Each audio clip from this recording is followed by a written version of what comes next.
Greetings, YouTube. I've noticed that the pH on my freshwater tank, it's a 10 gallon, but it holds about 8 gallons of water due to decorations and the tank itself. It's a little bit smaller than they tell you because they measure it by the outside diameters. But in reality, when you measure by the inside parameters, you notice that there's always half a gallon less, sometimes a little bit more, depending on the size of the tank itself. This one is a 10-gallon tank, but it holds like 9.5, and apparently I have about a gallon and a half of decorations. So it rounds up to about 8 gallons of water. Now, in my previous test, my nitrate was off the chart. That was um, last Sunday. This Sunday, I did um, my last water change, and what I've been doing is I would take out 20% every day, religiously, every day for a week and a half. So, as you can see now, my nitrate levels are right about zero. It's actually a little bit darker. It's just the lighting of the camera, but it's around between 0 and 5.0 parts per million, and that's okay. That's exactly what I wanted. The reason being, you don't want it to reach 10. It's not due to the fish. The fish can handle 10 and 20 fine, but because of algae growth. I discussed recently that I had an algae problem. It was growing and it was covering the decoration with red algae. It wasn't nice, so I wanted to get rid of it. So I cleaned everything, did a 50% water change, but it grew back. Now the reason why is because the pH from 10 upwards can create that algae. Even as low as 5 parts per million can create algae. Now I'm not gonna remove the algae for one reason. This will help me control the nitrate. I'm sorry, I said pH earlier. I meant nitrate. This is going to control the nitrate. It's not gonna come up as fast as without the algae.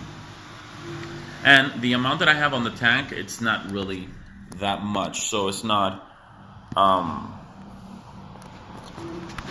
really ugly to look at. Sorry for the noise. It's the street. Now, I have two test tubes here. One was the nitrate. This is the high range pH. You want the high range pH to be this color, which is a little bit below 7.4. It's actually more neutral, meaning 7. As you can see here, my pH right now is 7.8. It was about 8 previously.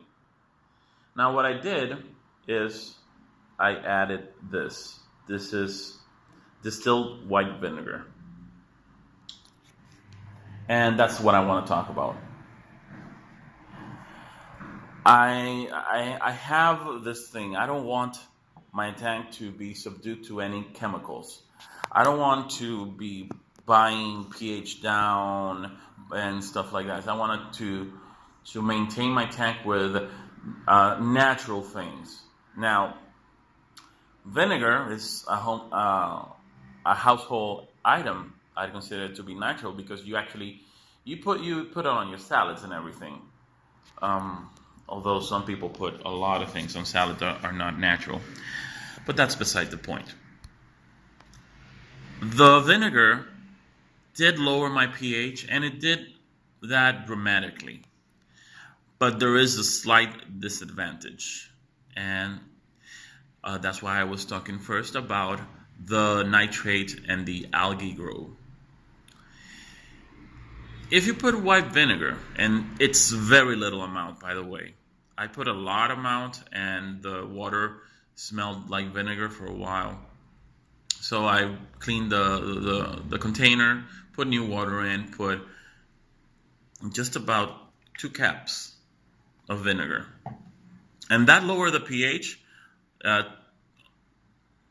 which matched this color. So I'm guessing by this chart that it was below 7.4. It was about 7 or 7.2, somewhere in the range. Now, the day after, I measured again. It was still very low. It was still 7.270. Now I measure again after almost a 30% water change, and the pH went up. I used bottled water. Why? Because the bottled water had, and I tested the pH, has a neutral pH. It has no nitrates, it has no nothing. So I was using that, and the reason because of that is because the tap water, I have chlorine pills on the water on the tank. It was very very smelly, so I decided not to use that, even though I let it sit for 24 hours before changing it. But I used tap water, and the pH went up significantly. It's still okay. It's 7.4. It's still okay for the fish that I keep. I keep a beta, which is very sturdy, and it adapts to the water conditions. I have tetras, which are also very sturdy. But all of my fish prefer a pH of 7.2. So that's what I'm aiming for. I'm actually aiming for neutral, which is 7. When I cleaned up the filter, I thought there was something weird. I mean, the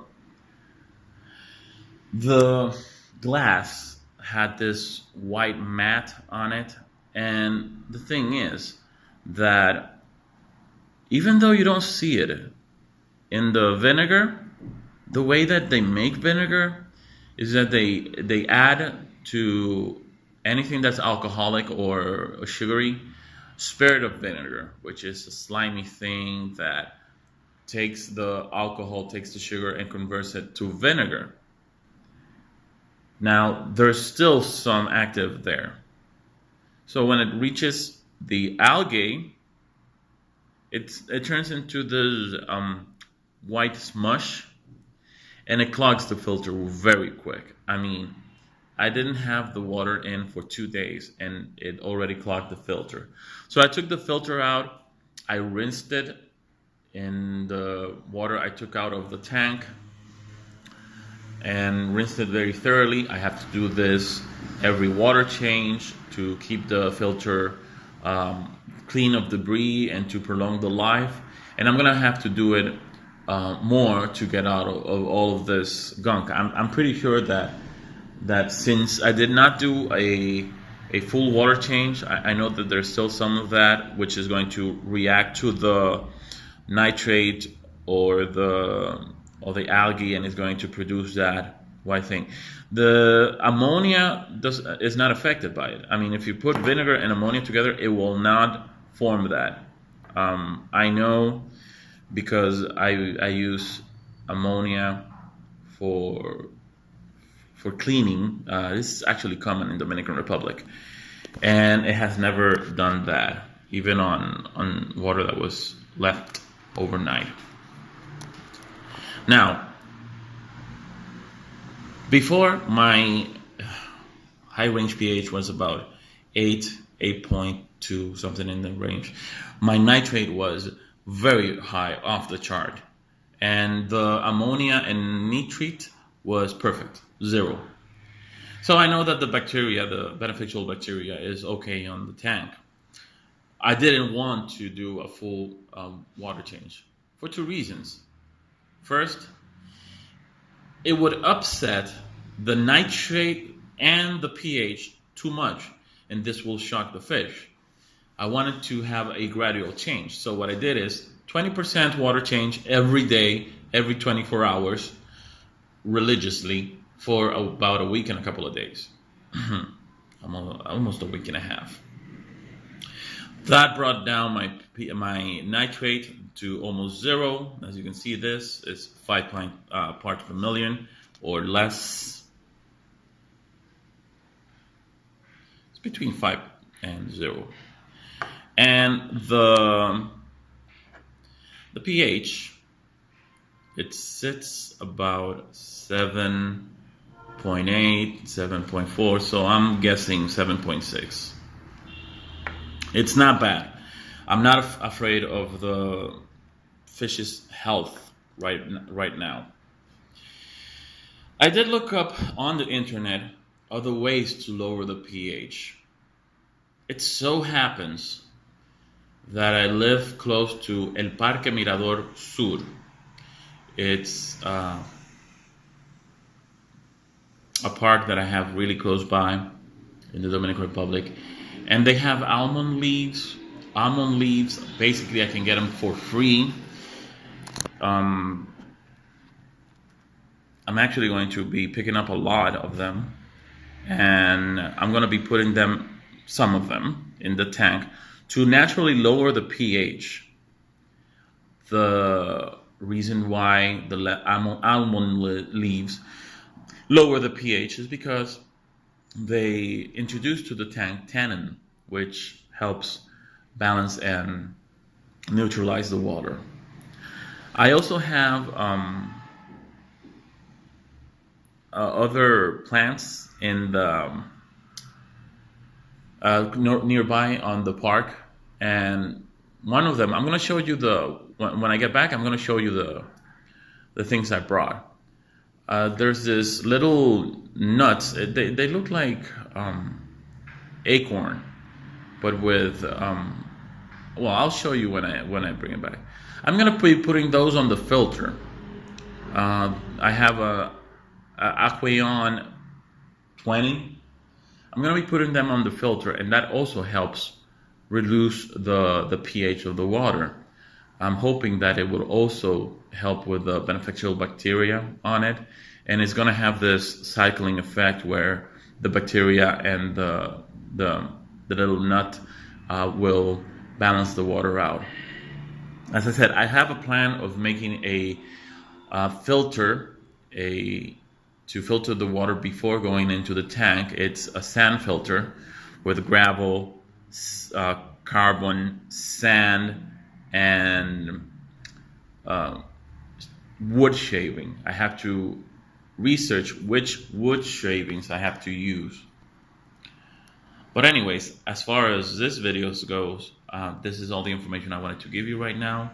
I will be following up with the results. I'm now going to be doing water change every 2 days. And if the pH goes down or stays the same, if it stays the same, I know that that's the amount of water change I need to do per week, every 2 days. Again, 20%, because I don't want to change a lot of water on the tank. And I'm going to be monitoring the pH, and I'm going to be posting the results later on. I hope you have a great day, and thank you for watching.